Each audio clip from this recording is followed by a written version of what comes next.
One day, Zeus was looking down on Earth and saw a magical woman, a sea nymph, riding a dolphin as though it was a pony. He was fascinated and called his brother Poseidon, the god of sea, and asked who she is. Poseidon looked down and laughed. And he says, "That's Thetis. Surely you know about Thetis. Legend says that one day she will have a son, and the son will grow up to be greater than his father. I wouldn't pay one of her your visits." Well, Zeus did not like the sound of that.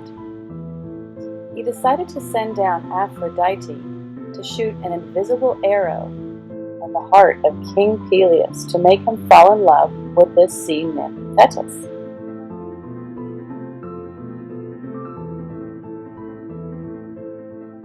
Peleus sailed across the sea until he came to Thetis' island, and on the beach laid out jewels and honey. When Thetis found it, she wasn't impressed by the jewels or the honey. Peleus came to her, and she said, "If you want me, you'll have to catch me." All of a sudden, she turned into a seagull and started attacking him, and then a lion. And then she said, "Try again." So later, when she fell asleep, Peleus came to her and tied her up. When she woke up, she said, "Good one, you won me." And Aphrodite shot the arrow, and they were both in love. On the night of the next full moon, there was a wedding, and with wedding were gifts. Athena gave a sharp spear.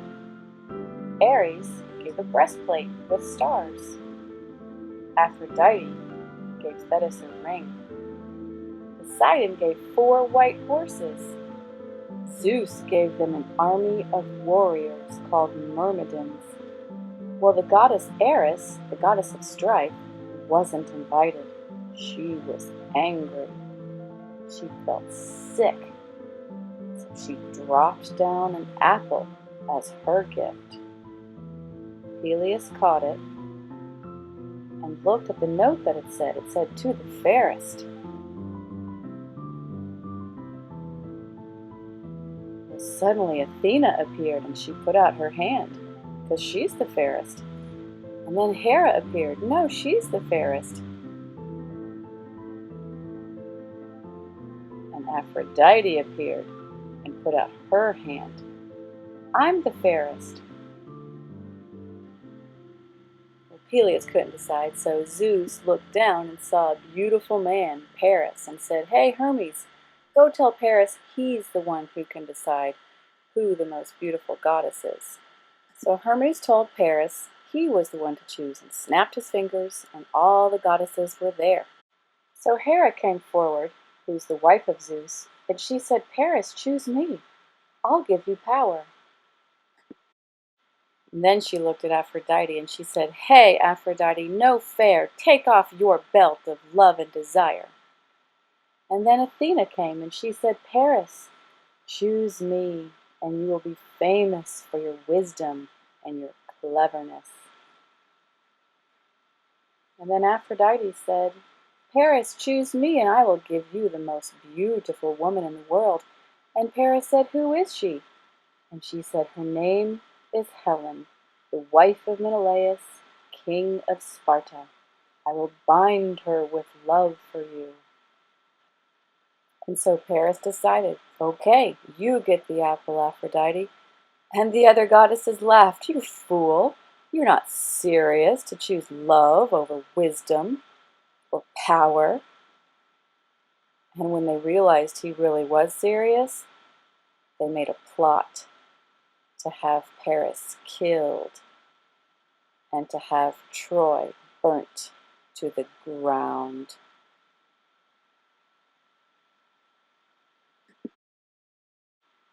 Paris returns home, and Aphrodite keeps her promise and shoots an arrow of love into his heart, causing him to fall in love with Helen. Paris makes the voyage from Troy to Sparta to meet his beloved Helen at the palace of Menelaus and Helen, king and queen of Sparta. Paris comes and is so in love with Helen. And Menelaus says, "Darling, please entertain this Trojan prince while I go away for a little bit." Well, Paris is just flirting and flirting, and Helen's a little confused. "I'm married. Why are you flirting with me?" Well, Paris is heartbroken, and he can't understand why his beloved isn't returning his love. Here comes Aphrodite to the rescue, shoots an invisible arrow into Helen, and now they're both in love. And Paris said, "My darling, run away with me." Well, all the men saw this, and they're really confused. And here comes Menelaus, and he says, "Where's Paris and Helen?" And the men said, "You won't believe this, but they just left, and they look like they're in love. This looks like trouble." "Okay, men, let's go get her."